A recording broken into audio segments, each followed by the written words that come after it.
થોડા શ્લોક જોશું. ગયા વખત સુધીમાં બાલબોધની જે ભૂમિકા છે, બાલબોધની અંદર શેની વાત કરી છે એ આપણે જોયું છે.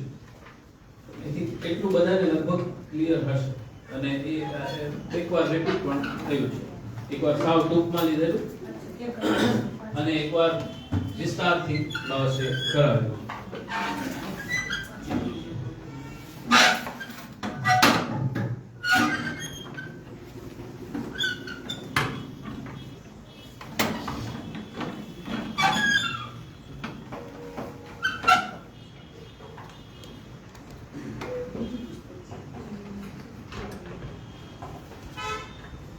પુસ્તક છે ને બધા પાસે? ષોડશ પુસ્તક છે ને, બાલબોધનું મૂળ પાઠ હોય ને એટલે ચાલશે. ના એ નહીં, બસ એમાં છે ને.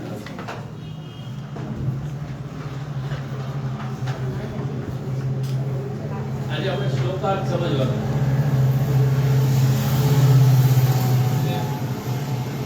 મૂળ પાઠની જરૂર પડશે. જ્યારે પાઠ કરીએ, પાઠ માટે પાઠ કરતા હોય ત્યારે બે હોય તો અહીં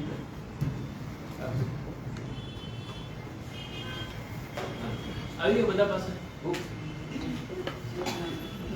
એટલે બુક જ ગણવાની. આજે અત્યાર સુધી આપણે ઓલ ઓવર ભૂમિકા સમજતા કે આમાં શેની વાત કરી છે. એટલીસ્ટ બધા પાસે સામે ખાલી શ્લોક મૂળ હશે ને એટલે ચાલશે. રાઈટ? બધા પાસે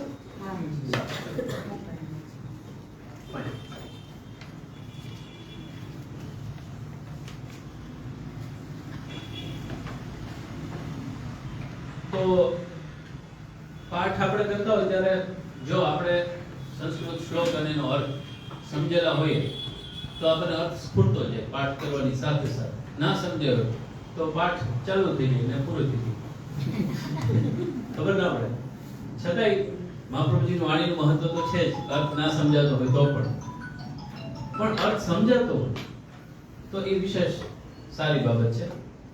ઉપરાંત પાઠ કરતી વખતે અર્થનું સ્ફુરણ થવું, એ પાઠ કરવાથી આપણામાં જે ભાવ પ્રગટ થાય છે એમાં પણ વધારો કરે છે. એટલે મૂળ સંસ્કૃતનો જે પાઠ છે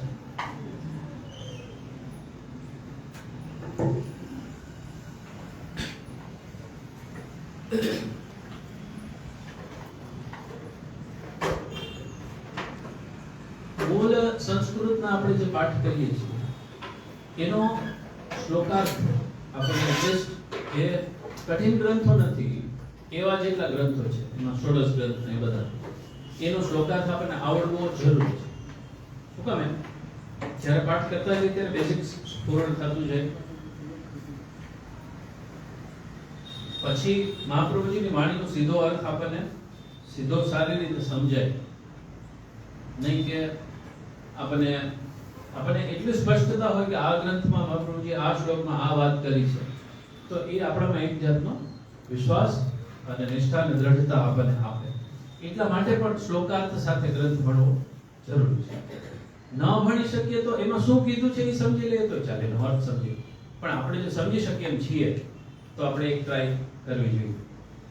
તો આજે બાલબોધની જે ભૂમિકા છે એ આપણે અત્યાર સુધી જોઈ.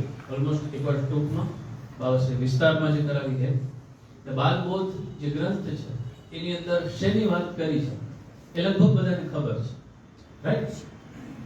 બરોબર છે? બાલબોધની અંદર વિષય શું છે, શેની વાત કરી છે, શું કહેવા માંગે છે, એ વાત અત્યાર સુધી જે લેક્ચર ચાલતા હતા એ એના વિશે હતા. એમાં કોઈને કઈ પ્રશ્ન છે? પછી આપણે ખાલી શ્લોકાર્થ ચાલુ કરીએ. નહીં? ઓકે. એમાં પ્રશ્ન હશે તો આ અર્થ સાથે જવાબ એમાં મળી જશે. હવે આપણે જે ગ્રંથ જોઈએ છીએ એમાં સંસ્કૃતનો શ્લોક છે એનું ગુજરાતી સમજવાની કોશિશ કરશું અને એ સમજવાની કોશિશ કરશું કે અત્યાર સુધી જે આપણે ભૂમિકા ભણ્યા છીએ, ભૂમિકાની અંદર બાલબોધની અંદર શેની વાત કરી છે, 4 પુરુષાર્થ, એમાંથી મોક્ષના પાછા કઈ કઈ રીતના આપણને મળે છે, એમાં 4 રીતે મળી શકે છે, મહાપ્રભુજીએ જે સમજાવ્યું છે એ ગ્રંથમાં કયા શ્લોકમાં કેવી રીતે કીધું છે એ હવે આપણે સમજવાનું છે. ભાગવતની અંદર શું કહેવા માંગે છે મહાપ્રભુજી એ લગભગ ઘણું ખરું આપણે ડિસ્કસ થઈ ગયું છે. હવે મહાપ્રભુજીના શબ્દોમાં અર્થ સાથે સમજ. આ શબ્દો મહાપ્રભુજીના ખુદના છે. એટલે પેલો હવે છતાં પણ ટૂંકમાં કહી દઉં તો ધર્મ, અર્થ, કામ અને મોક્ષ આ 4 પુરુષાર્થ છે જીવનના અથવા જીવના. ભાગવત ગ્રંથની અંદર મોક્ષ વિશે વાત કરી છે અને ડિટેલમાં વાત કરી છે.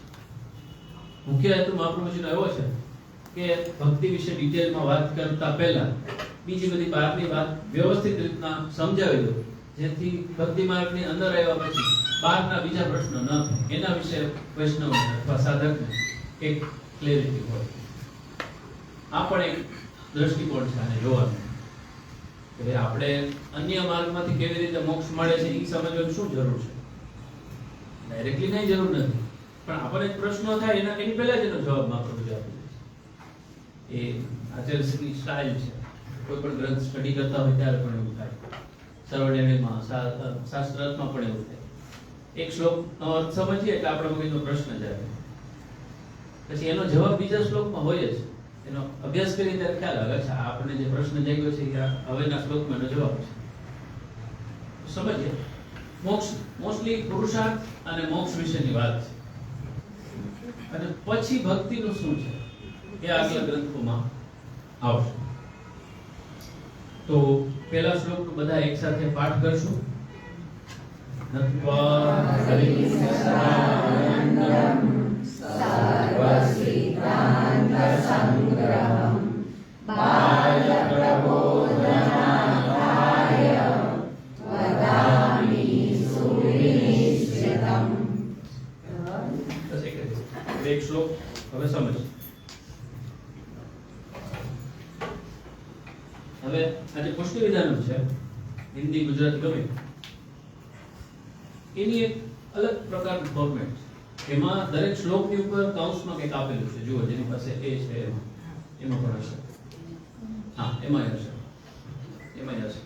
હા, એ એક રૂપરેખા છે આખા ગ્રંથની કે કયા શ્લોકની અંદર શું કીધું છે. એમાં છે ધર્મ, અર્થ, કામ, મોક્ષ રૂપી 4 પુરુષાર્થન કે સકલ સિદ્ધાંતન કો સંગ્રહ. અને પછી એક શ્લોક છે, પછી પાછું કૌંસમાં કહે છે. આ પુષ્ટિ વિધાનમ જે બુક છે એનું ફોર્મેટ સમજાવું છું, જેથી જ્યારે ગ્રંથનો પાછું રિવિઝન કરીએ, સ્ટડી કરીએ, પાઠ કરીએ ત્યારે આને આ બુકને કઈ રીતના આપણે હેન્ડલ કરવી છે થોડો ખ્યાલ આવે. ખાલી મૂળ શ્લોકના પાઠ માટે તો ઠીક છે, કોઈ પણ પુસ્તક હોય તો પણ ચાલશે. એટલે એનો મતલબ એમ છે કે પહેલા શ્લોકમાં શેની વાત કરી છે તો કે ધર્મ, અર્થ, કામ અને મોક્ષની વાત કરી છે, ખાલી આટલું. અને એના પછી પાછું કૌંસમાં કંઈક લખ્યું છે, અને પછી પાછળ થોડા શ્લોક છે. પછીના જેટલા શ્લોક છે એમાં શેના વિશેની વાત છે એનું વર્ણન આ જે બ્રેકેટમાં આગળ 3-4 લીટી છે એની અંદર આપેલું છે. આ એક ફોર્મેટ છે, સમજવાનું છે. હા, તો ધર્મ, અર્થ, કામ અને મોક્ષ વિશે સકલ સિદ્ધાંત કો સંગ્રહ. એટલે એના વિશે બધી બાબતનો એક જનરલ આસ્પેક્ટ સમજાવવા માંગે છે પહેલા શ્લોકમાં. પહેલો શ્લોક છે કે ઉઠાવ છે ગ્રંથનો, અને મંગલાચરણ પણ છે. મંગલાચરણ અલગ અલગ પ્રકારના હોય છે. નમનાત્મક હોય, સ્તુત્યાત્મક હોય, વિષય નિર્દેશાત્મક પણ હોય. આમાં બધું છે એ રીતે જોતા. હવે અર્થ સમજીએ. નત્વા. નત્વા એટલે શું થાય? નમન કરીને. નમઃ એટલે નમું છું. નત્વા એટલે નમન કરીને. બરાબર? હરિ એટલે હરિ, પ્રભુ. હવે આચાર્યજીની સ્ટાઇલ છે કે ક્યાં કૃષ્ણ શબ્દ વાપરે છે, ક્યાં હરિ શબ્દ વાપરે છે. વાત પુરુષાર્થની છે, ધર્મ, અર્થ, કામ અને મોક્ષ. તો પુરુષાર્થને બે રીતના જોઈ શકાય.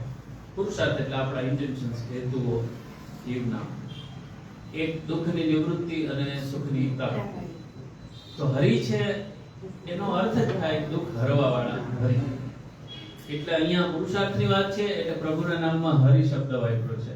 બીજી કઈક વાત હોત તો કૃષ્ણ શબ્દ પણ વાપરો એ પણ ચોઈસ છે.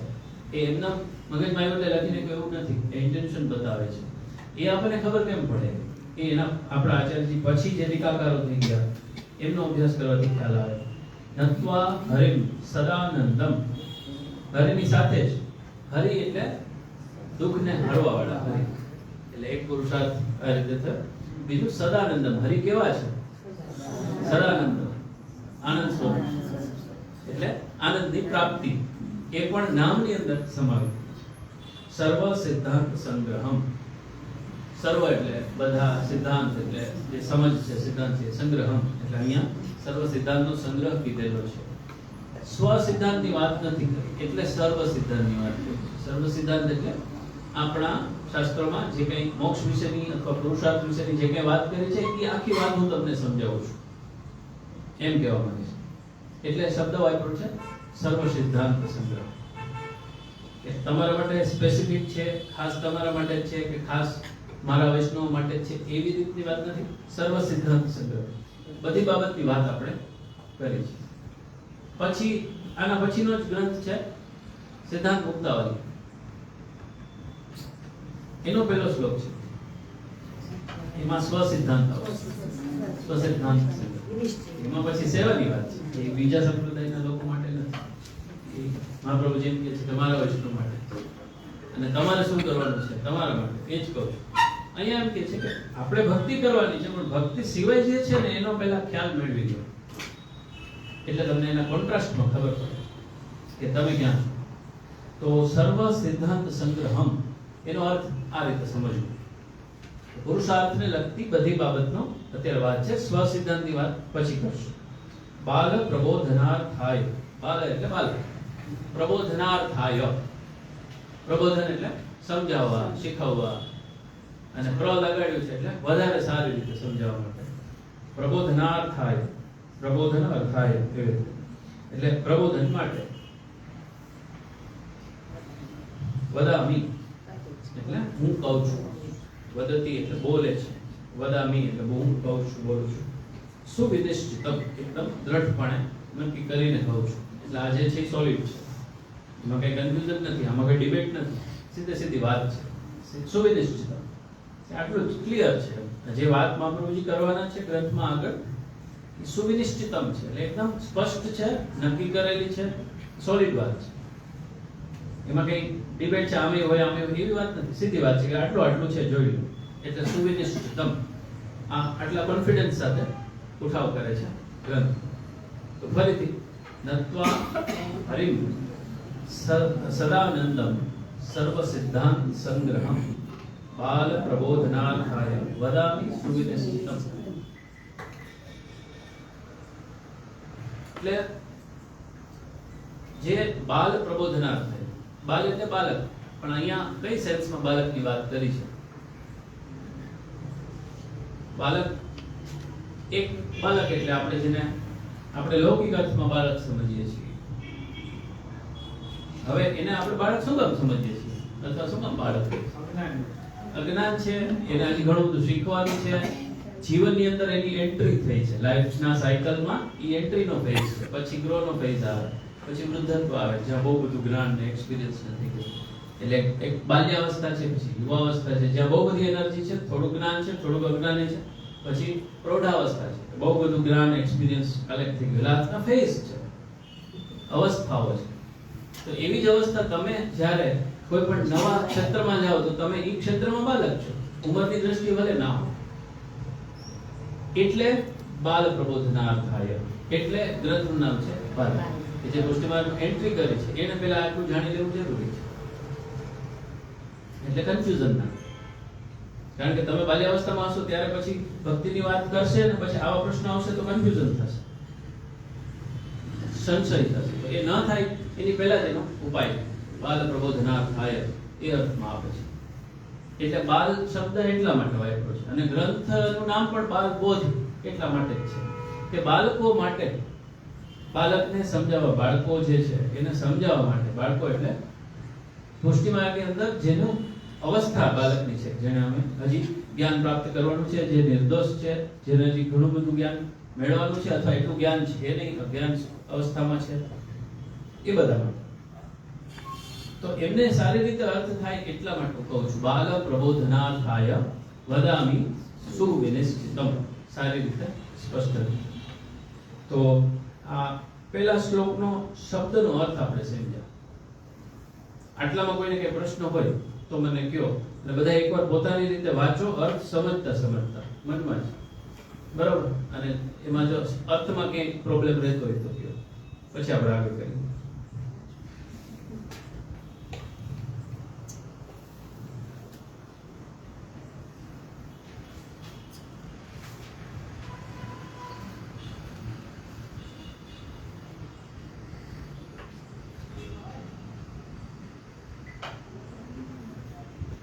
હા, બોલું છું, કહું છું એમ.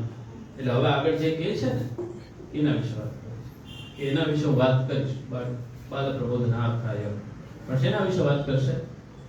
હા, સર્વ સિદ્ધાંત સંગ્રહ. સર્વ સિદ્ધાંત સંગ્રહમાં શું આવશે કે હવે પછીના શ્લોકમાં એનો જવાબ આવશે. હા, એ કારણ કે બાલબોધનો જે વિષય છે પુરુષાર્થ ને લગતો છે. 4 પુરુષાર્થ, ધર્મ અર્થ કામ મોક્ષ. અને પુરુષાર્થને પણ જો તમે એક એંગલથી જોઈએ તો મુખ્ય 2 પ્રકારના જ હોય, ભલે 4 પણ 4 પુરુષાર્થનો હેતુ શું હોય? એક દુઃખની નિવૃત્તિ હોય અને સુખની પ્રાપ્તિ હોય પુરુષાર્થ. એટલે આપણે કાંઈ પણ કરીએ, લૌકિક હોય અલૌકિક હોય, લૌકિક કાર્ય કરીએ કે અલૌકિક કાર્યમાં તત્પર થઈએ, તો જીવ તરીકે આપણું ઇન્ટેન્શન શું હોય? આ દુઃખમાંથી છુટકારો મળે ને સુખની પ્રાપ્તિ થાય, આ 2 હોય. હવે દુઃખ ને સુખની વ્યાખ્યા બધાની અલગ અલગ હોય, એ પાછી આખી અલગ વસ્તુ, પણ મોસ્ટલી બધા એ હેતુથી જ પ્રવૃત્તિ થતી, બરાબર છે? તો એ વિષય જે છે પુરુષાર્થ વિષય, એ વિષયને ફોડ પાડીને આગળના શ્લોકમાં વાત કરે એની પહેલા જ એક હિન્ટ આપે છે કે શેના વિશે વાત કરવાની છે. તો હરિ શબ્દ વાપરીને, હરિ દુઃખના હરતા છે, અને પછી આગળ છે સદાનંદન. સદાનંદન એ આનંદના પ્રદાતા પણ છે અને પોતે આનંદ સ્વરૂપ પણ છે. એટલે એ શબ્દો વાપર્યા છે અને આ હેતુથી એ શબ્દો ફિટ થાય છે કે હવે વાત આવશે પુરુષાર્થ. પુરુષાર્થ મુખ્યત્વે આ 2 જ હોય છે. અને દુઃખનું હરણ થવાનો જે પુરુષાર્થ છે, તમારા જે પ્રયત્નો છે, એ હરે જ દુઃખ હરે છે. આપણને એમ થાય કે આપણે કરીએ તો અહીંયા પહેલા શ્લોકમાં જ હરિ નત્વા હરિમ સદાનંદમ, કારણ કે હરિ દુઃખ હરશે એમ. તમે તમારા દુઃખ જાતે હરી શકો એના બદલે હરિને નમન કરો. એટલે હરિ શબ્દ વાપરવાનો કે એ છે, વિષ્ણુ નથી, કૃષ્ણ નથી, એ અહીંયા શબ્દ નથી વાપર્યો, એટલે હરિ શબ્દ વાપર્યો. એટલે આમાં પણ અનુશીલાલજીની ટીકા છે, હું વાંચું છું એટલે શ્લોકાર્થ સિવાયનો જે થોડો ઘણો બાબત છે એ આપણને સ્પષ્ટ થઈ જાય. ભગવાન હરિ હે તાસુ દુઃખન કી નિવૃત્તિ કરે. भगवान हरि છે એટલે દુઃખની નિવૃત્તિ કરે છે. और सदानंद है तासु सुख की प्राप्ति करावे. એટલે આ 2 જ મુખ્ય પુરુષાર્થ છે, દુઃખની નિવૃત્તિ અને સુખની પ્રાપ્તિ. તો એ કૃષ્ણ સિદ્ધથી જ સિદ્ધ થવાના છે. પણ હવે જે વાત આગળ આવશે એ બધી તો ખાલી તમને સમજ આપવા માટે છે. બાકી મુખ્ય પુરુષાર્થ ભક્તિ અને કૃષ્ણથી જ સિદ્ધ થશે, એવી ઇનડાયરેક્ટલી વાત સમજાવી દે છે. तो एवा हरि ने आचार्य जी नमन करी जीवन की दुख की निवृत्ति तथा सुख की प्राप्ति होय એટલા માટે દીનતાપૂર્વક ભગવાન કો નમન કરે. એટલા માટે નમન કરીને વાત આગળ કરે છે. આપણું પુષ્ટિમાર્ગનું જે ભગવદાશ્રયનો સિદ્ધાંત છે એ બધે એટલો જ સ્પષ્ટ રીતે જળવાયેલો રહે છે. કાંઈ પણ વાત આવે, સ્વતઃ મોક્ષની વાત આવે, એ ગ્રંથમાં પણ શરૂઆત નમન કરીને જ થાય છે. ત્યાં ભગવદાશ્રય અને હરિ ઈચ્છા એ સિદ્ધાંતો તો મહાપ્રભુજીના હૃદયમાં એટલા જ સ્પષ્ટ રૂપે છે અને બધા લેવલે એટલા જ ક્લિયર વેમાં એક્સપ્રેસ થાય છે. ઓકે, એટલે પુરુષાર્થ છે એટલે તમે તમારી રીતે કરી લ્યો ને લઈ આપણે પ્રાપ્ત કરી લેશો એવું નથી, એ હરિથી જ થશે એવી હિન્ટ પણ આમાં આપી છે. અને નમન કરીને જ વાત ચાલુ કરી છે. એટલે એવો અહમ રાખવાનો કોઈ પ્રશ્ન નથી કોઈ પણ પુરુષાર્થની વાત હોય.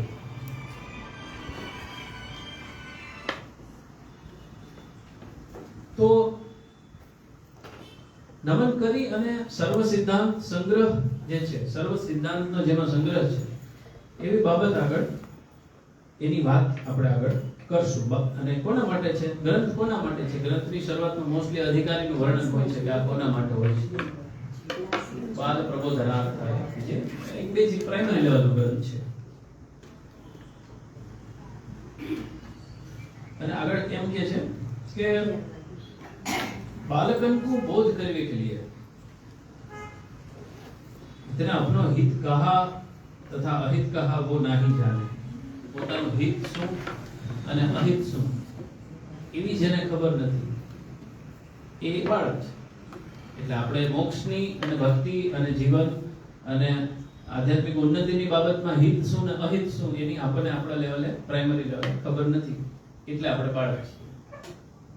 એટલા માટે બાળક શબ્દ વાપર્યો છે. જેમ નાનું બાળક હોય એ સાપ દેખે તો એને ખબર ના પડે કે આને પકડવાનું ના હોય, તો એ તો રમવા જ જાય નિર્દોષ ભાવે, કારણ કે એ દ્રષ્ટિ એને હિત અને અહિતની કોન્શિયસલી ખ્યાલ નથી. तासु बालक कहे जाएगा, इनको दूसरे फल साधन विषय उपाय ग्रहण करने को भ्रम मिटाई के जैसो अधिकार ताप्रमाण भक्ति में अथवा शरणागति में प्रवेश करने को सामर्थ्य होय ऐसो बोध उत्पन्न करने के लिए ग्रंथ है. એટલે આવા જે બાલક છે એને બધું વ્યવસ્થિત રીતે સમજાય છે, એને વ્યવસ્થિત રીતે બોધ થાય અને ભક્તિમાં પ્રવેશ કરવા માટે એક અધિકારીતા પ્રાપ્ત થાય. એટલા માટે આ બાલબોધ ગ્રંથને ઉપદેશ મહાપ્રભુજી કરે છે કે જેથી આગળ ભક્તિની વાત કરશે એની પહેલા મોક્ષની વાત સ્પષ્ટ રૂપે ક્લિયર હોવી જરૂરી છે. તો ત્યારે તમે ભક્તિના આગળ અથવા સ્વ સિદ્ધાંત સમજવા માટે એક અધિકારીતા પણ આવશે. એ રીતે તો આટલું ક્લિયર. પહેલો શ્લોક બધાને બરાબર? નત્વા હરિમ સદાનંદમ સર્વ સિદ્ધાંત સંગ્રહમ બાલ પ્રબોધનાથાય વદામિ સુવિદિષ્ટમ. હવે એક એક શબ્દના અર્થ સાદા, સિમ્પલ અને સ્પષ્ટ છે, અને આખો અર્થ કરીએ તો એનો હેતુ આ છે. પુરુષાર્થની વાત કરતા પહેલા મંગલાચરણ સ્વરૂપે હરિને નમન કરે છે કે જે દુઃખના હર્તા પણ છે અને આનંદના પ્રદાતા પણ છે. અને વાત કરવાની છે પુરુષાર્થ વિશે, કે સર્વ સિદ્ધાંત સંગ્રહ આવશે, સ્વ સિદ્ધાંત નથી. આટલું ક્લિયર. તો હવે બીજો શ્લોક કરીએ. બરોબર? બીજા શ્લોકનો પાઠ કરતા પહેલા આની જે બ્રેકેટમાં લખ્યું છે ને એ ફરીથી એકવાર વાંચો અને સમજો. બીજો શ્લોક, ત્રીજો શ્લોક, ચોથો શ્લોક, આ ત્રણ ની અંદર જે વાત કરી છે એના વિશે બ્રેકેટમાં થોડું 3-4 લીટી લખી છે. પુરુષાર્થન के अलौकिक अरु लौकिक तरीके दोय भेद होते हैं. પુરુષાર્થ જે છે ચાર, ધર્મ, અર્થ, કામ અને મોક્ષ, એના લૌકિક અને અલૌકિક બે ભેદ છે. इनमें से अलौकिक तो वेद सिद्ध है. એમાં અલૌકિક જે ભેદ છે એ વેદમાં કીધું છે કે ભાઈ અલૌકિક પુરુષાર્થ જે છે ધર્મ, અર્થ, કામ, મોક્ષ, અલૌકિક ધર્મ, અર્થ, કામ, મોક્ષ વેદમાં કીધા છે. અને લૌકિક ધર્મ, અર્થ, કામ, મોક્ષ છે એ એમાં લૌકિક ધર્મ, અર્થ અને કામ के विचार करे को या ग्रंथ में कोई प्रयोजन न होवे के लौकिक मोक्ष विचारणीय है. એટલે લૌકિક ધર્મ, અર્થ અને કામની વાત કરવાની થતી નથી. લૌકિક મોક્ષ અહીંયા લૌકિક એટલે વેદની અંદરથી કીધો છે એ નહીં, પણ ઋષિઓ દ્વારા પછીથી જે કહેવામાં આવ્યું છે એ મોક્ષની જે મેથડ્સ છે એની વાત આપણે કરશું. આટલું જે વર્ણન છે એ આગલા 3 શ્લોકમાં આવશે. સમજાણું કે નહીં? આગળ આપણે જે ભણ્યા છીએ ને એ જ છે. પુરુષાર્થ જે છે ચાર થશે: ધર્મ, અર્થ, કામ અને મોક્ષ. આટલો ખ્યાલ છે બધાને? હા. તો હવે આમાં પણ સરસ ડેફિનેશન આપી છે, એ પણ સમજીએ. આપણે સમજેલું છે છતાં પણ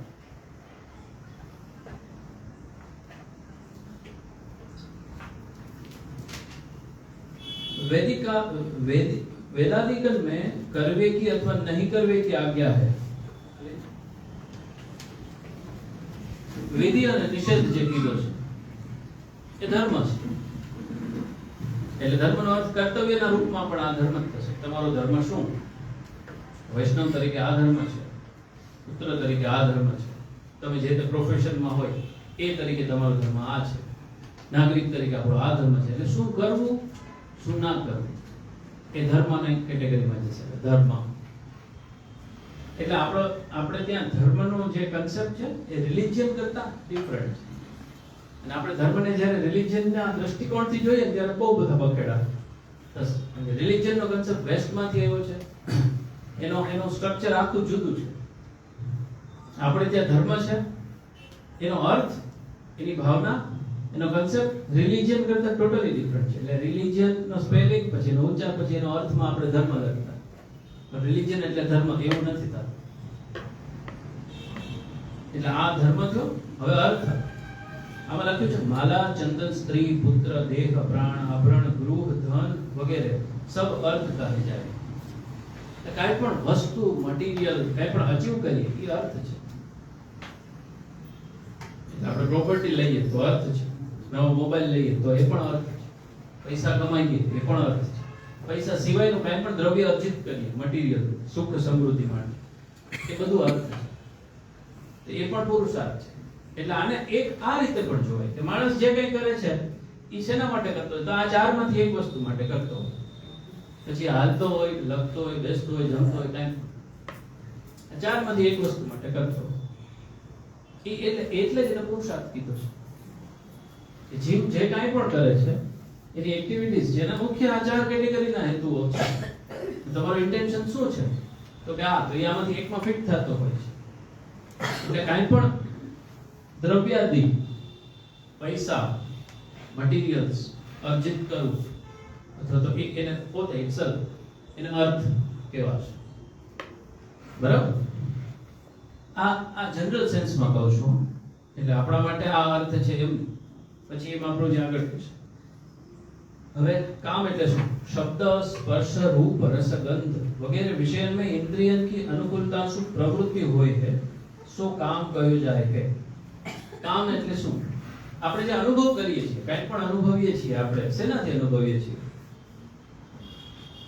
આપણે કંઈક અનુભવ થાય કે આ સરસ દેખાય છે, આંખથી થાય. કે આ બહુ સરસ મ્યુઝિક છે તો કાનથી થાય, સ્પર્શથી થાય, જીભથી, સ્વાદથી થાય, નાકથી થાય. આપણી જે અમે એને મેડિકલમાં 5 સેન્સીસ કહેતા અને આપણે એને પંચ તન્માત્રા એ કહીએ. એટલે આ બધી જે ઇન્દ્રિયો છે એના વિષયો છે, એનાથી જે અનુભવ થાય છે, એનાથી જે આનંદ અથવા તો સો કોલ્ડ આનંદની પ્રાપ્તિ થાય છે એ કામ છે. એટલે કંઈક એક્સપિરિયન્સ કરવા માટે, મોસ્ટલી સુખદ એક્સપિરિયન્સ કરવા માટે એ જે કાંઈ છે ઇન્ટેન્શન, પુરુષનો જે કાંઈ અર્થ છે એ કામમાં આવશે. એટલે અહીંયા शब्द स्पर्श रूप रस गंध वगैरह विषय में इंद्रियन की अनुकूलता सु प्रवृत्ति. એટલે આપણે કંઈક સારું ખાવા માટે પ્રવૃત્ત થઈએ તો જીભ માટે, સ્વાદ માટે થઈએ તો એ કામ છે. એ રીતે એટલે આપણે આનંદના અનુભૂતિ માટે વિષયનો ભોગ કરવાનો એ કામની કેટેગરીમાં જશે. વસ્તુ અર્જિત કરવી, પૈસા કમાવા એ બધું અર્થની કેટેગરી. શું કરવું શું ન કરવું, યોગ્ય વસ્તુ કરવી, અયોગ્ય વસ્તુ ન કરવી એ ધર્મની કેટેગરીમાં. અને આત્માની ઉન્નતિ માટે અહંતા મમતાથી નિવૃત્ત થવાની પ્રક્રિયા છે એ મોક્ષ છે. એટલે આ ત્રણેય પૂરા થઈ જાય પછી માણસને ચિંતા છે નહીં થઈ મોક્ષ. બરાબર? કે ધર્મ નિભાવી લીધો, અર્થ જોતું એટલું બધું મેળવી લીધું, કામ લગભગ બધા અનુભવો, સુખની પ્રાપ્તિ, આ તે કામ ભોગ બધા પૂરા થઈ ગયા. હવે ચિંતા, હવે અર્થ કયો બાકી રહ્યો? પુરુષ મોક્ષ. એટલે આ બધું થઈ જાય પછી એને ચિંતા મોક્ષની હોય. અને બધા માટે મોક્ષનો મીનિંગ અલગ અલગ. તમારો મત કયો છે, તમારી ફિલોસોફી શું છે એના ઉપર છે. તો આ જનરલ પુરુષાર્થની વાત રિપીટ એટલા માટે કરી કે આમાં જે શ્લોકમાં જે આવે છે એ આ ખબર નહીં હોય તો કઈ નહીં સમજે એટલા માટે. આટલું ક્લિયર? આટલું ચારે પુરુષાર્થના મીનિંગ ખ્યાલ આવી ગયો બધાને? તો આ સાદા મેં તમને સિમ્પલ મીનિંગ સમજાવ્યો. આગળ જતા મહાપ્રભુજી તો એમ કે આપણો ધર્મ પણ કૃષ્ણ છે, આપણા માટે અર્થ પણ કૃષ્ણ છે, આપણું કામ પણ કૃષ્ણ છે, અને આપણો મોક્ષ પણ કૃષ્ણ જ છે. તો એ કઈ રીતે એ આગળ કરશું, ચતુશ્લોકી આવશે ત્યારે સમજાશે. પણ અહીંયા હવે જે આગળનો શ્લોક છે એમાં એમ કહે છે કે આ જે પુરુષાર્થ છે ચારે ચાર એના પાછળ બે કેટેગરી પડશે, એક છે અલૌકિક અને એક છે લૌકિક. હવે કઈ રીતના સમજ, આટલું ક્લિયર છે? યસ. હવે શ્લોક લઈએ. ધર્માર્થ કામ મોક્ષાખ્યાસ ચત્વારો અર્થા મનીષિણઃ જીવેશ્વર વિચારેણ વિધાતેહિ વિચારિતાઃ. એક એક શબ્દ સમજી લઈએ, પછી એનો અર્થ આખો કરીને સમજ. ધર્માર્થ એવું લખ્યું છે, રાઈટ? સંધિ છે, છૂટી પાડીએ. ધર્મ અર્થ, કામ મોક્ષ, મોક્ષાખ્યાસ એટલે જે મોક્ષાખ્યાસ એટલે નામના, એ નામથી આપણે એમ કહીએ કે ફલાણા નામનો માણસ રહેતો હતો, એવું આપણે વાર્તામાં એવી રીતે આવે. એટલે ધર્મ અર્થ કામ મોક્ષ નામના, બરોબર? ચત્વારો અર્થા, ચાર અર્થ છે. કોના છે? મનીષિણા. એટલે આમ તો જીવના છે, દરેક માણસના છે, પણ એ શબ્દ વાપર્યો છે મનીષિણા. મનીષી એટલે શું? જે બુદ્ધિશાળી હોય, કે જે કંઈક સાવ ઇન્સ્ટિંક્ટિવલી ના કરે. જે આપણે હ્યુમન ની અંદર એક બેઝિક ઇન્સ્ટિંક્ટ હોય, જે સાવ એનિમલ હોય, કે એની ઉપરનું લેયર ના હોય. એને સાયકોલોજીમાં ડીડ, આઈડી, જેની ઉપર ધર્મનું લેયર શું કરી ગયું, આખી અલગ ડિસ્કશન છે. પણ એ જે સાવ ઇન્સ્ટિંક્ટ છે, કે મને જે ચારવાક મોસ્ટલી હોય છે, એ શું થાય? તમને ખાવાનું મન થાય, ખાઈ લો, જેમ કરવું એમ કરો. એ શું છે? એમાં કઈ કંટ્રોલ, ફિલ્ટર કઈ નથી, બરાબર? તો એ રીતે જીવતો, એ કોઈ વિચાર કરીને નથી જીવતો, એ ઇન્સ્ટિંક્ટિવલી જીવે છે, બરાબર? પશુની જેમ. તો એ મનીષી ન કહેવાય. હું મનીષી શબ્દ સમજાવવા માટે, તો એ મનીષી નથી. મનીષી એ છે કે જે બુદ્ધિપૂર્વક કંઈક વિચારે છે, વિચારશીલ વ્યક્તિ છે, જે પોતાના સારા માટે કંઈક વિચાર કરે છે, આત્મમંથન કરે છે, મનોમંથન કરે છે, તો એ મનીષી છે. પછી કયા સ્ટેજ ઉપર પહોંચે છે પછી, એટલે અહીંયા મનીષીનો સાદો અર્થ બુદ્ધિમાન એવો લખ્યો.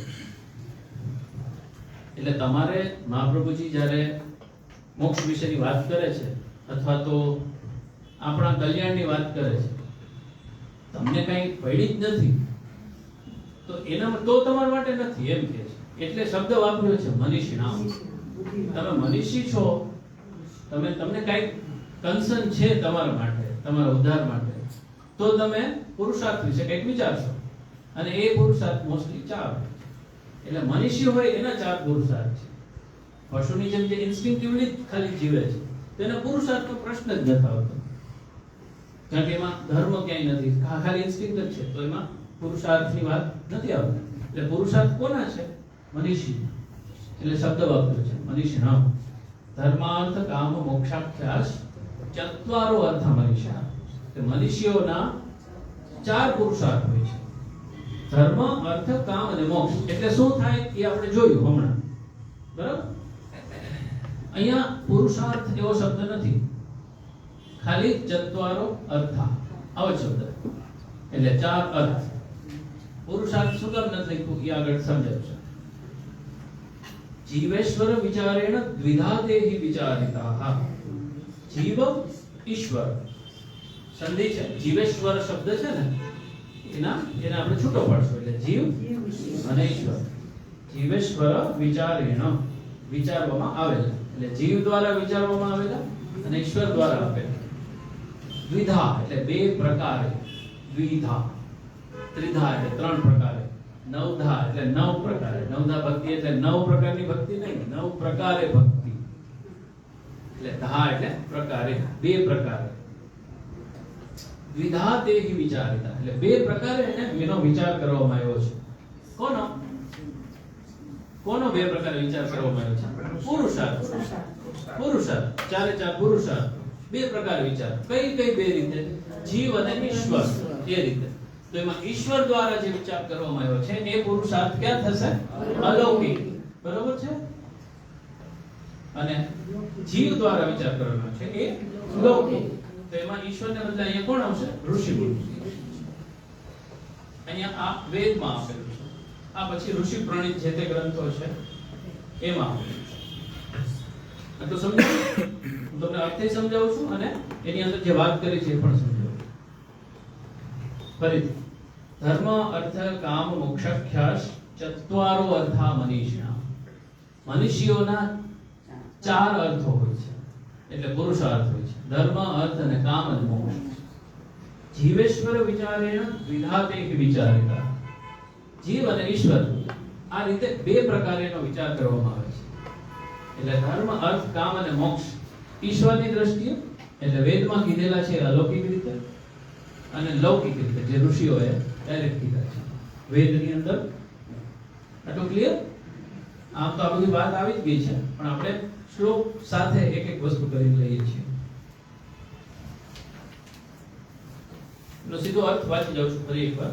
धर्म, अर्थ, काम, मोक्ष ऐसे नाम के 4 अर्थ बुद्धिमान के हैं, जो बुद्धिशाली व्यक्ति है ना, इतने साधारण को प्राप्त होए ऐसे नहीं. એટલે સાધારણ વ્યક્તિને મળે એવા નથી, એટલે બુદ્ધિશાળીના છે. સો वही अर्थ, આ જે 4 अर्थ છે એ જીવ વિચારિત और ईश्वर विचारित ऐसे 2 प्रकार के हैं. આ જે 4 પુરુષાર્થ છે, એક જીવ વિચારિત છે, ईश्वर विचारित છે.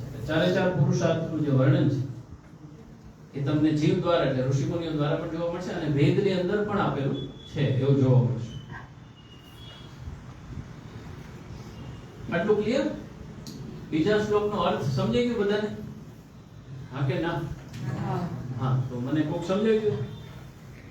પહેલાનો બીજાનો એટલે આમ ખ્યાલ આવે કેટલું જાય છે અને કેટલું જાય છે.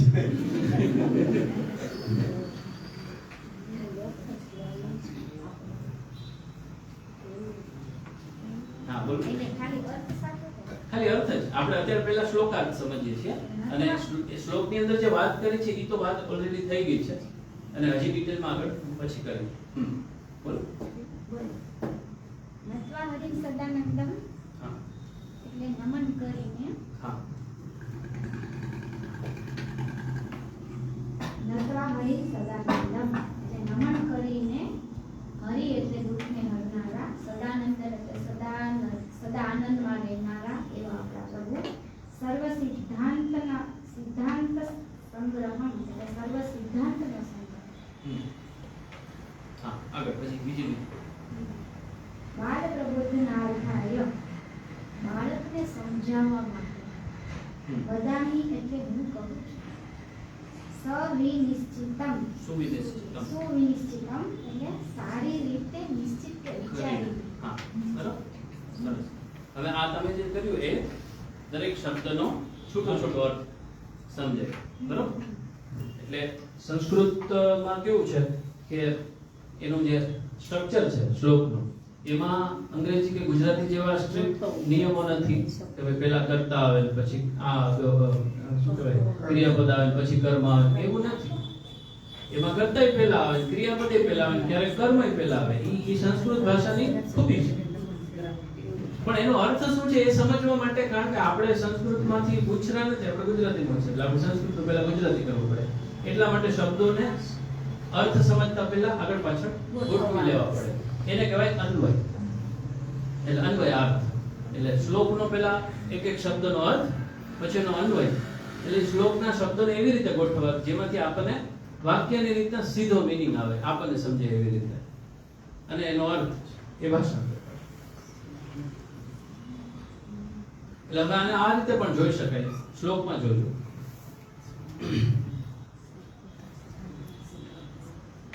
નત્વા હરિમ સદાનંદમ, હરિ અને સદાનંદ એવા પ્રભુને નમન કરીને બાલ પ્રબોધનાર્થાય, બાળકોને સારી રીતે સમજાય એવી રીતે સર્વ સિદ્ધાંતનો સંગ્રહ સુવિનિશ્ચિત રૂપે કહું છું વદામી. એટલે નત્વા હરિમ સદાનંદમ બાલ પ્રબોધનાર્થાય સર્વ સિદ્ધાંત સંગ્રહમ સુવિનિશ્ચિતમ વદામી.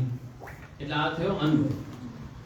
એટલે કોઈ પણ શ્લોક હોય એને સમજતા પહેલા એને વાક્યની રીતે આપણે આવડી ગયું છે ને એ જોઈ લેવું, પછી શ્લોકની રીતના પાઠ કરતા કરતા અર્થ ઓટોમેટિક આવી જશે. તો બીજો શ્લોક ધર્માર્થ કામ મોક્ષાખ્યાસ ચત્વારો અર્થા મનીષિણાં જીવેશ્વર વિચારેણ વિધાતેહિ વિચારિતા. હા આટલું ક્લિયર બધાને? હા આમાં કઈ ના સમજાણું તો પૂછો, બાકી ત્રીજો શ્લોક એક કરી લો. રેડી? સમજી? ઓકે, પૂછવાની છૂટ, કઈ વાંધો નહીં.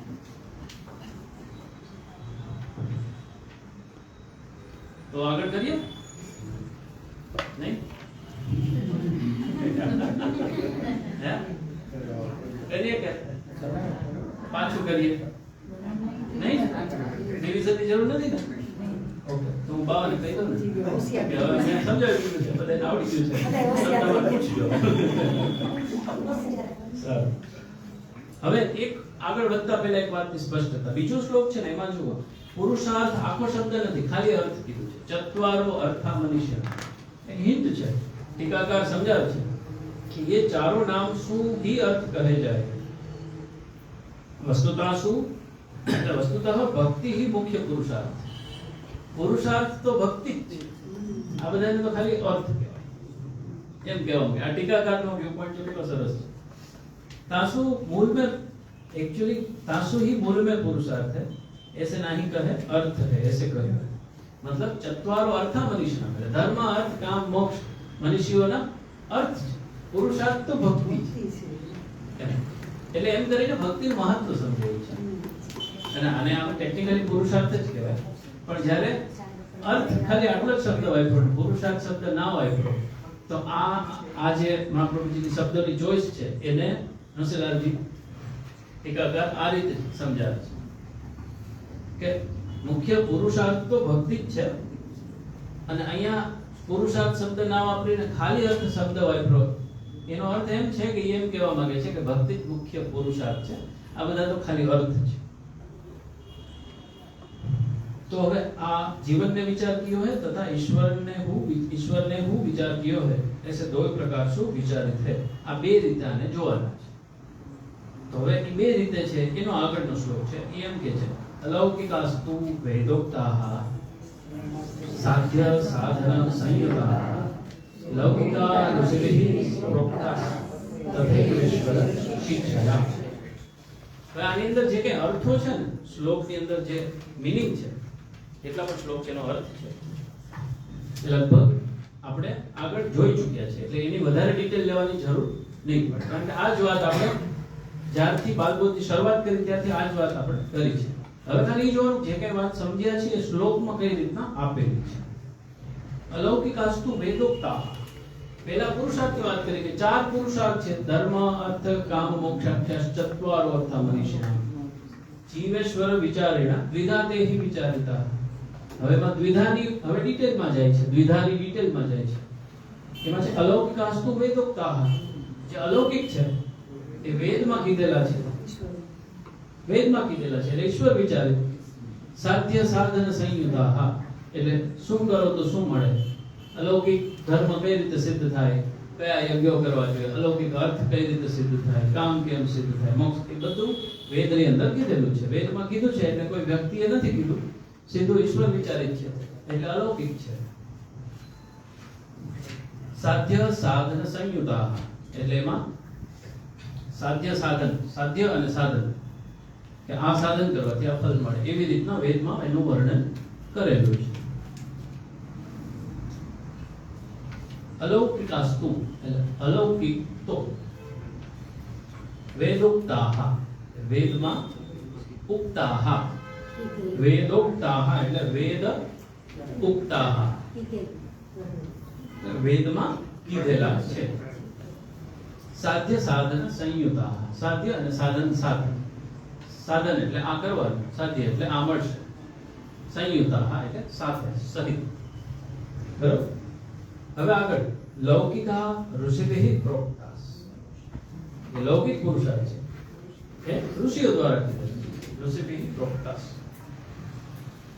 તથૈવેશ્વર શિક્ષયા, તથૈવ તથા એવ ઈશ્વર શિક્ષયા, એટલે મહાપ્રભુજીનું કહેવું એમ છે કે લૌકિક જે પુરુષાર્થો છે એ ઋષિઓ દ્વારા કીધેલા છે, પણ એને પોતાની રીતે નથી કીધા. ઈશ્વર શિક્ષયા એટલે ઈશ્વરની શિક્ષાથી જ કીધેલા છે. એટલે આમ તો એ આવ્યા છે તો આઈડિયલી વેદમાંથી જ, પણ ડાયરેક્ટ ને બદલે ઇનડાયરેક્ટ, કારણ કે ધીમે ધીમે વેદની અધિકારીતા સમય પ્રમાણે ઓછી થતી જાય. એટલે ઋષિઓ દ્વારા આવ્યા છે. એટલા માટે શબ્દ છે તથૈવેશ્વર શિક્ષયા. ફરીથી અલૌકિકાસ્તુ વેદોક્તા. જે અલૌકિક પુરુષાર્થ છે એ તો વેદમાં કીધેલા છે. કેવી રીતે કીધેલા છે? સાધ્ય સાધન સંયુતા. સાધ્ય અને સાધન સાથે કીધેલા છે. લૌકિકા ઋષિભિઃ પ્રોક્તા. લૌકિક જે પુરુષાર્થ છે એ ઋષિઓએ કીધેલા છે. પણ કેવી રીતે? ઈશ્વર શિક્ષયા, એટલે ઈશ્વરની શિક્ષા પ્રમાણે. હવે આના શબ્દ અને શબ્દનો અર્થ સમજાઈ ગયું બધાને? હા, ત્રીજા શ્લોક અલૌકિકાસ્તુ વાળો અર્થ સમજાઈ ગયું બધાને? સમજાઈ ગયું? હા, સમજાઈ ગયું? ના સમજાણો એ કયો તો ફરીથી આપણે લઈએ. હું એવી રીતના ટ્રાય કરું છું, તમે પાઠ કરો તો એક બેઝિક મિનિંગ સમજી જાવ. પછી બહુ ગહન અર્થ ના સમજી તો કઈ નહીં, કારણ કે એ તો આ ષોડશ ગ્રંથ કે એકવાર સમજી લે એટલે આવડી જાય એવું નથી. પાછું વાતનો સ્ટડી કરવાનું, બધા ગ્રંથો એકવાર થઈ જાય એટલે પછી એનો જે ડીપર મિનિંગ છે, ગહન અર્થ, એ ત્યારે સમજાશે. અત્યારે ખાલી શબ્દ જ સમજે તોય વાંધો નહીં.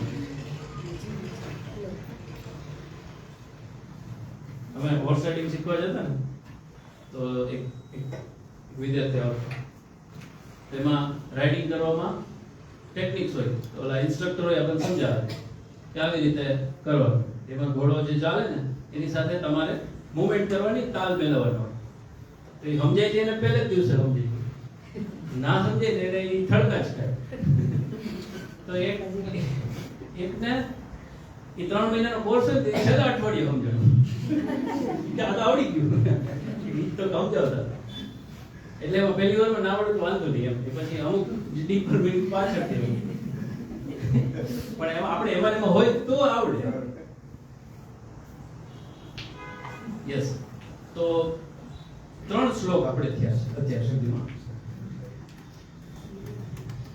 અને બ્રોડલી વાત કરી છે ધર્મ, અર્થ, કામ અને મોક્ષ વિશે, કે જીવના મુખ્ય 4 પુરુષાર્થ છે. એ ચારેયના અર્થ આપણે સાદો જે મિનિંગ થાય છે એ જોઈ લીધો કે ધર્મ એટલે શું, કે વિધિ અને નિષેધ, આ કરવું જોઈએ આ ના કરવું જોઈએ, એ તમારો ધર્મ છે. કે આપણે ભારતીય તરીકે આ કરવું જોઈએ આ ના કરવું જોઈએ, ડાબી બાજુ ગાડી ચલાવવી જોઈએ, જમણી બાજુ નહીં ચલાવવી. તમે બીજા દેશમાં જાઓ તો ત્યાં એ ધર્મ નથી, ત્યાં એવો છે જમણી બાજુ ચલાવી, ડાબી બાજુ કરાવો તો અધર્મ નથી, કારણ કે તેનો નિયમ અલગ છે. એટલે દેશ કાલ પ્રમાણે પણ ધર્મની વ્યાખ્યા લૌકિક રીતના ફરક હોય. એટલે ધર્મનો મતલબ વિધિ અને નિષેધનું પાલન કરવું એ ધર્મ છે. હવે એ કયા ક્ષેત્રમાં છે એ પ્રમાણે એ વિધિ નિષેધ અલગ અલગ હોય છે. અર્થ, હવે વિધિ નિષેધમાં સમજો, જો વર્ણ પ્રમાણે પણ વિધિ નિષેધ અલગ થશે, આશ્રમ પ્રમાણે પણ અલગ થશે, બ્રહ્મચારી માટેના વિધિ નિષેધ અલગ છે, સંન્યાસી માટેના અલગ છે, ગૃહસ્થાશ્રમના અલગ છે. ગૃહસ્થાશ્રમના ધર્મ છે એટલું યોગ્ય માત્રામાં ભેગું કરવું એ ગૃહસ્થાશ્રમના એક ભાગ છે. ફરજ સંન્યાસીને નહીં, એ અધર્મમાં આવે. સંન્યાસીને ભેગું નથી કરવાનું, એ સંન્યાસનો મૂળ સિદ્ધાંતમાં છે. તો વિધિ નિષેધ પણ ફરી જશે, દેશકાલ પ્રમાણે પણ અલગ હોઈ શકે લૌકિક રીતે જોઈએ તો, અને ધર્મની રીતે આ વર્ણ અને આશ્રમ પ્રમાણે પણ વિધિ નિષેધમાં થોડા ફેર છે. એ આપણને ખબર ક્યાંથી પડે? શાસ્ત્રોમાં. તો આ ધર્મ થયો, પછી અર્થ, આપણે જે અર્જિત કરીએ છીએ એ અર્થ છે. જે અનુભવ લેવા માટે આપણે પ્રવૃત્ત થઈએ છીએ, સારું ખાવા, સારા સ્વાદ માટે, સારું મ્યુઝિક જોવા, જે એક્સપિરિયન્સ માટે જે ઉપભોગ કરીએ છીએ ભોગ, એ કામમાં આવશે. અને મુક્તિ મેળવવા માટે જે પ્રયત્ન એ મુક્તિ શૈલી છે, સાંસારિક બંધનમાંથી મુક્તિ મેળવવાનો જે પ્રયત્ન છે. અહંતા મમતા રૂપ સંસારની નિવૃત્તિ કરીને સ્વરૂપમાં સ્થિત થવું, આ મુક્તિની એક બેઝિક ડેફિનેશન ગણી શકાય. સંસારમાંથી જે દુઃખો છે એનાથી મુક્તિ મેળવવી. કોઈ એમ કહે છે કે જ્ઞાનથી મળે, કોઈ એમ કે યોગથી મળશે, એ બધી આગળ આવશે. તો મુક્તિ મેળવવાની જે પ્રક્રિયા છે, અહંતા મમતાત્મક સંસાર છે, એનાથી દુઃખ પહોંચે છે, એમાંથી મુક્તિ મેળવવાની જે છે એના માટે જે પ્રયત્નશીલ થઈએ છીએ તો એ પુરુષાર્થ આપણો થયો મોક્ષ. તો આ ચારેય પુરુષાર્થ બે રીતના વર્ણવવામાં આવ્યા છે, એક અલૌકિક અને લૌકિક. અલૌકિક છે એ ઈશ્વર વિચારિત છે, લૌકિક છે એ ઋષિઓ દ્વારા છે. અને અલૌકિક છે એ ક્યાં કીધું છે? વેદમાં. એટલે અલૌકિકાસ્તુ વેદોક્તા સાધ્ય સાધન સંયુક્તા. એટલે અલૌકિક જે પુરુષાર્થ છે એ તો વેદમાં કીધેલા છે, સાધ્ય અને સાધન. સાધ્ય સાધનનો મતલબ શું? સાધન એટલે આ કરો, સાધ્ય એટલે તો આ મળશે એ રીતે. એટલે એમાં જુદા જુદા યોગ્ય છે. અને એવી જ રીતના લૌકિક. પણ લૌકિકમાં જે ઋષિઓએ જે આપણને કીધું છે કે બેઝિકલી તથૈવેશ્વર શિક્ષયા, ઈશ્વર શિક્ષયા, એટલે ઈશ્વરની શિક્ષા દ્વારા જ એમાંથી કીધેલું છે.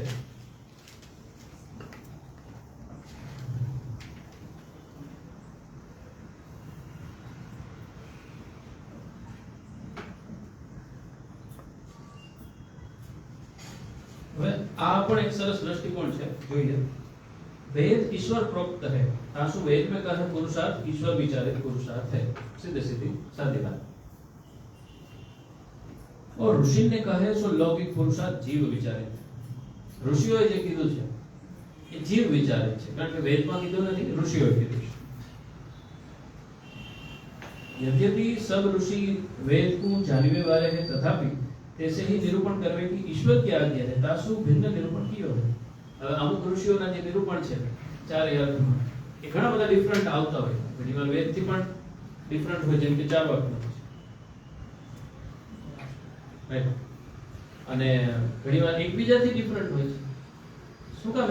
ઈશ્વર શિક્ષા, પ્રભુની જેવી ઈચ્છા છે કે આટલા બધા મતો પ્રવર્તે. એટલે રૂપ નામ વિભેદે જગત ક્રીડતિ. નામ વિભેદન એટલે આ આટલા બધા મતો છે એ હરિની જ ઈચ્છા છે. એટલે આમાં જો કોન્ટ્રાડિક્શન દેખાતું હોય તો મૂંઝાવાનું નથી, એ પ્રભુની જ ઈચ્છા છે. અને આપણો પુરુષાર્થ તો ભક્તિ છે. એટલે મહાપ્રભુજી આ આખો એક ફિલ્ડનો ઓવરવ્યુ તમને આપે છે કે જેથી કન્ફ્યુઝન ના થાય. વેસ્ટર્ન મોડેલ છે જે રિલિજનનું, એને ઇન્ડિયાને સમજવાની કોશિશ કરે એટલે સૌથી વધારે કન્ફ્યુઝન જ થાય. આટલું બધું બધે જુદું જુદું કહે. પણ એને એક સિસ્ટમથી સમજવાનું જે છે આપણો દ્રષ્ટિકોણ. આપણે આટલી વિવિધતા સાથે પણ આપણે બધા એકબીજાને હિન્દુ તરીકે જ ઓળખાવીએ છીએ. એમાં આપણે કોઈને કઈ શંકાય નથી. હા, કારણ કે એ આપણામાં જળવાયેલું છે કે ભાઈ આટલા બધા મતો છે, પણ એ ઈશ્વર શિક્ષા, એ હરિની તો ઈચ્છા છે કે આટલા બધા. એટલે હરિ એક જ છે, ઈશ્વર એક જ છે, એમાં અમને કઈ વાંધો નથી. મતો અલગ અલગ આપેલા છે અને વેદમાં કીધા છે એની રીતે છે. એટલે અહીંયા એમ કે છે કે तैसे ही निरूपण करवे की ईश्वर की आज्ञा है, तासु भिन्न निरूपण कियो. એટલે ઋષિઓ દ્વારા જે કે નિરૂપણ છે વેદ કરતા કદાચ ભિન્ન હોય અથવા એકબીજા કરતા ભિન્ન હોય, એ હરિની જ ઈચ્છા સમજવી જોઈએ. બસ આટલું રાખીએ. 3 શ્લોક થયા છે. ત્રણેય શ્લોકનો ફરીથી એકવાર પાઠ કરી લઈએ અને મનમાં અર્થ સમજવાની કોશિશ કરશું. પછી કોઈ ક્વેશ્ચન નથી. નત્વા હરિ સદાનંદં સર્વસત્યાન સંગ્રહમ બાલ પ્રબોધનાય પદાનિ સુવિશિષ્ટમ ધર્માર્થકામ મોક્ષાર્થા ચત્વારવધા મનીષિણાં જીવેશ્વર વિહાતે વિચારિતા અલૌકિકાસ્તુ વેદોક્તાઃ સાધ્ય સાધન સંયુક્તાઃ લૌકિકા ઋષિવિદોક્તાઃ તથૈવેશ્વર શિક્ષયા. બરાબર. તો અર્થ સમજાઈ ગયો? ત્રણેય શ્લોકના અર્થ સમજાઈ ગયો બધાયને? ના સમજાણો તો એને આપણે પ્રશ્ન હોય તો કરો, બાકી પૂરું કરીએ.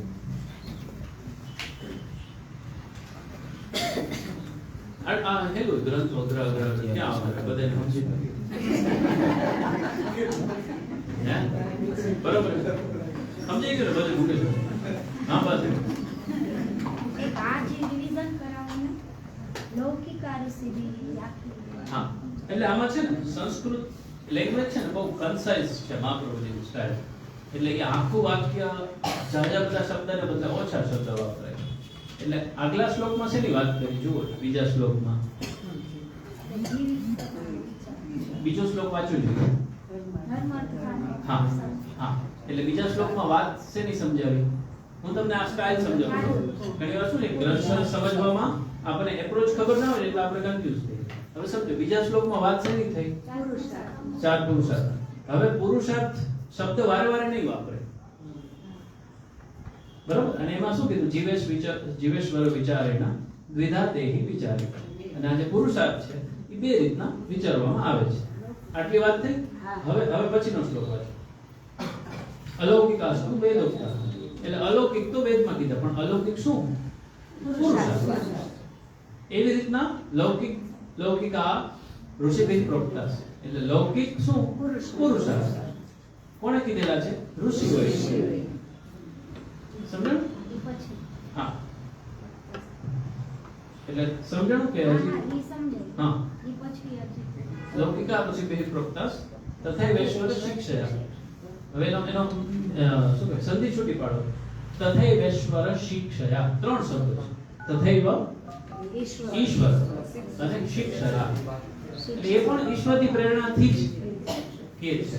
એટલે મહાપ્રભુજી એમ કહેવા માંગે છે કે ઋષિઓએ જે પુરુષાર્થની વાત કરી છે એ પોતાની જાતે નહીં પણ ઈશ્વરની શિક્ષા દ્વારા અથવા ઈશ્વરની પ્રેરણાથી જ કીધી છે. સમજાણું? એ શબ્દ ત્રણ ભેગા છે ને એટલે કન્ફ્યુઝન થાય છે. લૌકિકા એટલે શું? લૌકિક શું પણ? લૌકિક પુરુષ. હા, લૌકિકાહ ઋષિભિઃ પ્રોક્તા. લૌકિક પુરુષાર્થ કોણે કીધેલા છે? ઋષિઓ. પછી આગળ હવે જે વાત કરે છે શેની છે? લૌકિક પુરુષાર્થની જ વાત છે અને ઋષિઓની જ વાત છે. તથા વૈશ્વર શિક્ષા. એટલે એમ કે એ લોકોએ પોતાની રીતે મનગણત કીધેલું નથી, પણ ઈશ્વરની જ ઈચ્છા એવી છે કે એ આવી રીતે તમને સમજાવે. એટલા માટે તથા વૈશ્વર શિક્ષા. એટલે જે આગલો જે શબ્દ વાંચો છો એની અંદર જે શબ્દ નથી એ તમને આગલા શ્લોકમાં અથવા આગલા પદમાં મળે. સંસ્કૃતની સ્ટાઇલ છે, ઓછા શબ્દ વાપરવાની મહાપ્રભુજીની પોતાની સ્ટાઇલ છે કે બને એટલા મિનિમમ વર્ડ્સ યુઝ કરે. તો even આપણા મંગલાચરણમાં ચતુર્ભુષ્ટ એમાં કેટલું બધું આવી ગયું. એનો અર્થ સમજીએ તો ખબર પડે. હવે ખ્યાલ આવી ગયો? હા, શું છે? ઓનલાઈન છે. હા, સાધ્ય અને સાધન એટલે શું? ઓકે. શબ્દ જે છે સાધ્ય અને સાધન એનો મીનિંગ પહેલા સમજીએ. સાધ્ય એટલે જે વસ્તુ, સાધન એટલે શું? સાધન એટલે આપણે સાદો મીનિંગ ટૂલ્સ, પણ સાધન એટલે તમે જે વસ્તુ કંઈક પ્રાપ્ત કરવા તમે જે કરો છો એ સાધન છે. અને એ કરીને તમે જે મેળવવાના છો એ સાધ્ય છે. રાઈટ? સાધ્ય સાબિત. એટલે એમાં સાધ્ય એટલે એનો મતલબ એમ થાય કે તમારે શું સાબિત કરવું છે એમ. અને છેલ્લે શું મેળવવું છે એટલે જે ફળ છે એ સાધ્ય છે. અને ફળ મેળવવા માટે એમાં ઘી ને જે કાંઈ હોવી એક મિનિટ, ફળ મેળવવા માટે તમે જે કરો છો એ સાધન છે. બરાબર? એટલે માનો કે પુણ્ય છે, ફળ છે, તો એ પુણ્ય મેળવવા માટે તમે દાન કરો છો તો એ સાધન છે. આ એક સાદું સીધું એક્ઝામ્પલ. અહીંયા એમ કે છે કે આ ચારેય અર્થો છે, ધર્મ, અર્થ, કામ અને મોક્ષ. એટલે ધર્મ કઈ રીતે મળે? ધર્મ સાધ્ય થયો તો શું સાધન કરો તો ધર્મ મળે? અર્થ સાધ્ય થયું. આપણે હિસ્ટ્રીમાં આવે કે ભાઈ ફલાણા રાજા અશ્વમેઘ યજ્ઞ કરતા હતા, તો એ યોગ્ય સાધન છે પણ એ કઈક હેતુથી કરતા હતા, તો એ હેતુ છે એ એનું સાધ્ય છે. પુત્ર કામેષ્ઠી યજ્ઞ કરતા હતા તો એનું સાધ્ય છે પુત્ર પ્રાપ્તિ. એ યજ્ઞ છે એ એનું સાધન છે. એટલે કહેવા એમ માંગે છે કે સાધ્ય શું છે અને સાધન શું છે બેયની ડિટેલ સાથે આ ધર્મ, અર્થ, કામ, મોક્ષ અલૌકિક એટલે વેદની અંદર કીધેલા છે. સાધ્ય સાધન સંયુક્તાઃ વેદમાં કીધેલા છે. એટલે સાધ્ય એટલે જે વસ્તુ આ ફળ આપણને જે મેળવવા માટે આપણે કામ કરીએ એ, અને જે કામ કરીએ છીએ એ આપણું સાધન છે. એટલે સાધન એટલે તમે જે કરો છો પ્રયત્ન એ સાધન છે. જેનાથી પ્રયત્ન કરો છો એ પણ સાધન ગણાય. ટૂલ્સ છે એ સાધન છે. અને તમારો પ્રયત્ન એ સાધન જ છે. એ કરવાથી જે મળે છે એ સાધ્ય અથવા તો ફળ છે. એટલે આ એક પાછું આગળ આવશે ઘણી વાર. પ્રમાણ, પ્રમેય, સાધન, ફળ. સાધન ને ફળ એટલે સાધન ને સાધ્ય એ બે એ રીતે સમજવું. પ્રમાણ, પ્રમેય એ પણ આગળ આવશે. સારું, તો આટલું ક્લિયર? હવે કઈ છે એમાં ક્લિયર બધાને? શબ્દ શબ્દાર્થ સમજાઈ ગયા? એની અંદર જે કહેવા માંગે છે એટલું ક્લિયર થઈ ગયું? 3 શ્લોક પૂરતું એટલીસ્ટ ના થયું હોય તો મને પૂછો તો એટલું ક્લિયર કરી લે પછી પૂરું. રેડી ને? સારું ચાલો દ્રઢઈ દ્રઢઈના ચરણ કેરો ભરોસો ચરણ